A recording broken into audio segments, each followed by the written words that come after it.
Are you one of those people that dug your bike out of the garage or the storage shed or the barn and you went to ride it and just wasn't quite doing it for you in the shifting? We're gonna show you how to solve that problem. Let's get on topic.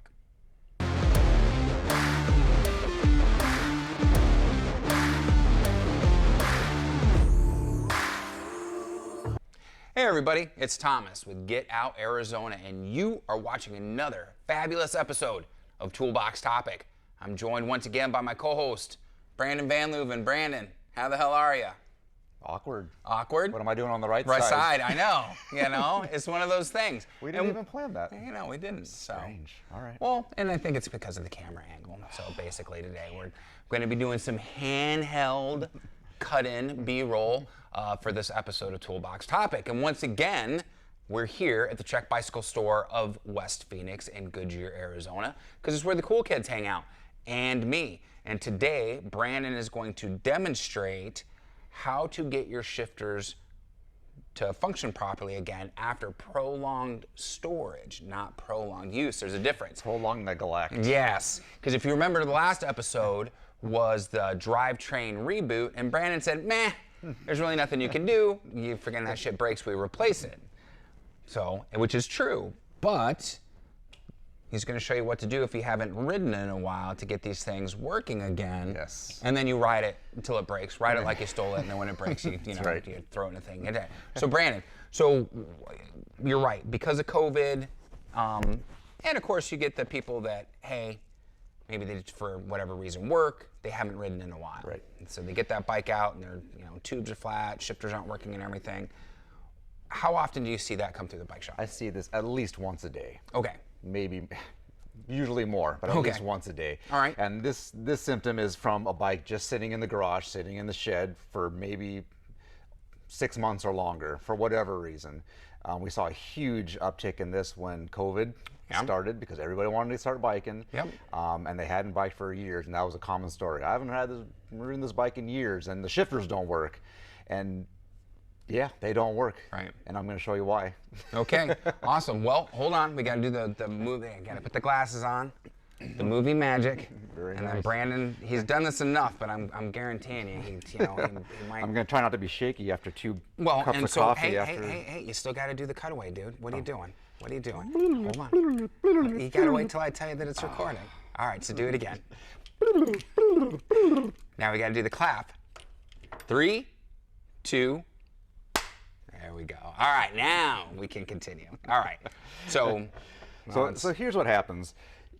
To be quite honest with you, the grease that they use from the factory, whether it be Shimano or Sram, it's not really good grease. And when the bike sits in the heat, when the bike sits unused, that grease tends to dry up, it tends to crystallize. And what that does inside the shifter is it freezes up the pawl that actuates the ratcheting mechanism in here. what did you call that? A paw? The pawl, yeah. Okay. It's just the same thing that's kind of in your hub, and that's the pawl right there. It's like Okay. a little hammer-looking guy. Just want to make sure everybody understood you. So if you see what's happening, that pawl is engaging the ratchet as it comes around. Okay. So this is going to your higher gear, to your lower gear. You'll see that what it does, that spring that it's attached to, is engaging the little ratcheting device inside. So what happens when your shifter doesn't work, when you try to make that shift and absolutely nothing is happening, is this little guy right here. I should use my little pointer. Your little pointer. This little device right here, the pawl, is frozen up. Okay. And it can't engage.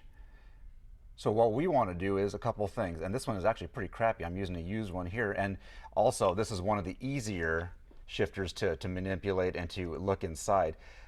If you have a SRAM derailleur, a SRAM shifter, you might want to be very careful. Some of those have springs that can pop out. Okay. Some of the more... Have you ever been hit in the face by a spring? No. Okay.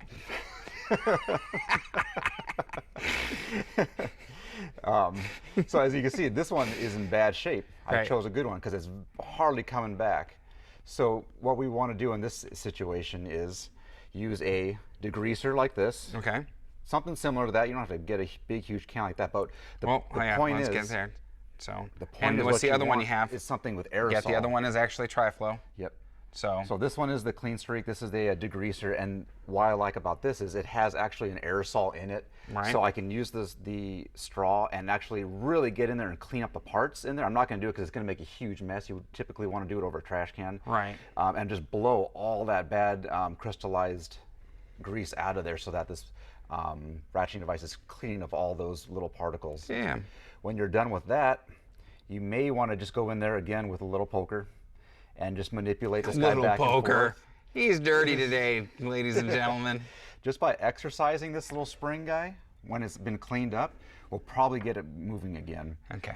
When you get that guy moving again, So without blocking it, go ahead and show again with your little poker what they're wanting to exercise. yep, exercise this little spring right here. Okay. And again, this is one of the easiest ones to see and do. It may be a little more hidden in some of the more sophisticated shifters, but this is essentially what's going on inside. No, good. After you're done with that, then use your Tri-Flow. I don't always use Tri-Flow for a lot of like my drivetrain stuff, but this stuff works fantastic for this application. It's a Teflon-based lubrication. Is that kind of like you don't always drink beer, but when you do, it's When I do, with it's a some good stuff. yeah, with a Kate's bar. Yeah, that's right. Okay. So I'll use that stuff quite liberally Okay. and just spray it on all the parts inside here. But again, concentrating on that little guy right there, and again, moving it around, see if it works. And it probably, I would say 99 out of 100 times it works and it comes back. And people are happy. It's a fairly easy procedure. It's a very inexpensive procedure, and it saves a lot of money. So this is something, again, that you can do at home. If you're finding that you're having this problem, Right. try this at home. It's easy to do. Just all you need is a small Right. screwdriver, some cleaner, and a little spokey pokey. So that's the mountain shifter. If you Okay. have a road shifter like this one's brand Okay. new, so this one's having no issues whatsoever, or it shouldn't. These are more sophisticated. Right. We don't bust these open unless we have nothing else to lose. Okay. But it happens all the time. Same issues with that. We have very sophisticated small parts inside, and what we want to do in this case is expose those small parts by. You may have to unhook your brake cable to get a little bit better view of this, but if you pull this thing forward and pull all the parts over, you can see the mechanisms inside. So this is a bit more of a cruder, I would say, application where I'm just gonna go in, just flush that thing with this As much as you can. as much as I can. Let it drain and then out. Let it dry out, maybe even use an air compressor to dry it out, and then just go ham with the Tri-Flow and see Okay. what happens. Again, if this isn't working after a few tries, then if we have nothing else to lose, we might open it up. Okay. Because we had talked about the road shifters before and just how complex they were, and there's not necessarily a way to rebuild them because of the complexity and all the tiny Correct. little parts. It gets very complicated inside there. Unless, so I'm not a Campagnolo fan, but Campagnolo does a fantastic job of making rebuild kits for their road shifters. They make it very easy to redo that. So your campy guys out there, all right, good call on that one, I guess. So they do a You're good still a job with bunch of rebuild freaking kits. jag-offs with your campy kits. But again, you might as Shimano- well be part of the global biking network at that point. But again, the Shimano guys, the Sram guys, we're just gonna go try to flush that through, and until we We're found men. out that We just was- throw that shit away and get something new. So, until all there's right. nothing left to lose, Yeah, another we quick won't feel on open that. that up because we don't want to mess with that stuff, and sometimes it all goes very sour. Yeah. But again, things that you can do at home. Good tries at home, very inexpensive, and it could save you a trip to the bike store. Bike store. Bike store or bike shop? Store. We'll kind of close on that. All right. Well, great. I mean, that's actually, very informative. And we had actually talked a little bit about this before. Over a year ago, actually, I remember. But we didn't really dive deep into the weeds into it like we just did here. And it just goes to show you that your bike can suffer from lack of use just as much as it can from use and not being properly maintained. So kind of take that to heart, what you will. Now, you said this is inexpensive. Garden Variety, what's this cost? $50, $75 to kind of do this process? No, we charge $10 to do it. 10 bucks? Wow, wow, that's a good deal. But if you're both your things Fuck, are you guys shot- have been charging me $50. Man, Well, look at these guys. We know a sucker when we see one. Yeah, man. Well, they fucking tolerate my monkey ass, so of course they're gonna charge me a little extra. That's called asshole tax, guys. I do the same thing with some of my clients. No, I'm joking. I treat everybody the same way. So, all right, well, great. So now, obviously they can bring it into the shop and have this done, or they can do it at home. Guys, consult your local bike shop, you know, ask them if this is a service that they offer or if they're willing to do for you if you're not confident in completing it. As you can see, it's actually very easy, and it could be the difference between thinking, hey, I need new shifters and replacing them, or just taking a little time and then realizing they needed a little TLC to get back and in this case, you might already have this stuff all at home. Everything you need might be there. In this case, this is the only case I'll allow you to use WD-40, that old rusty can that your dad has, just to clean it out. Yeah, no, and that's then good for them. Follow up with the something Tri-Flow. good. Yeah, something good on top of that. So awesome. Well, guys, you know, again, yeesh, Brandon was right. At the beginning of this, when we were trying to figure out what we'd do, he's like, hey, I got something small and short. And then I looked at him for a second. He said, no, the toolbox topic. Joking, guys. It's not Skinamax. But yes, one of the shorter toolbox topics we've done. So instead of dragging it out any longer, I'm going to tell you, hey, hit the like and subscribe button, please, as well as the bell notification icon. That way you're kept up to date on all our new videos, and you're helping out this video as well as the channel. There's also going to be a link below to Trek Bicycle Store of West Phoenix. So if you guys have a question of anything you've seen today or any of the other videos for Toolbox Topic, which there's going to be a card up top so you can check out that entire catalog, feel free to follow the link, give these guys a call. Brandon and his team are amazing. If they weren't drunk all the time, I'd say they were a part of the elite, but they like their microbrews, dude. I don't know what to say. There's going to be a card up there for breakfast and beer, bars and beer, that episode we did just before Christmas. You guys should check that out. Oh, that was a good morning. Yeah, it was a very telling tale as far as that goes.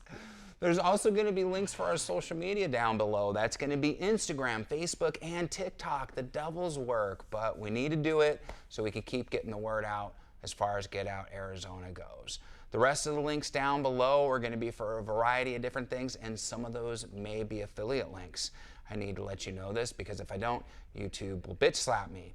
If you follow one of those links and make a qualifying purchase, you will not be charged any additional monies, but we will receive a small commission. And every little bit helps going towards park passes, gas money, especially now gas money. Yeah, and coffee, which is probably going to increase too as far as that goes. So I'm going to get hammered all the way around. And on that note, guys, what do we say always? Be kind to yourself and others. Be amazing stewards on that trail. And we have to ask you, what are you waiting for? Get out, Arizona. Yeah. We'll see you on that next adventure. Take care, guys. Brandon, thanks, man. Yeah, man. We'll see you next week.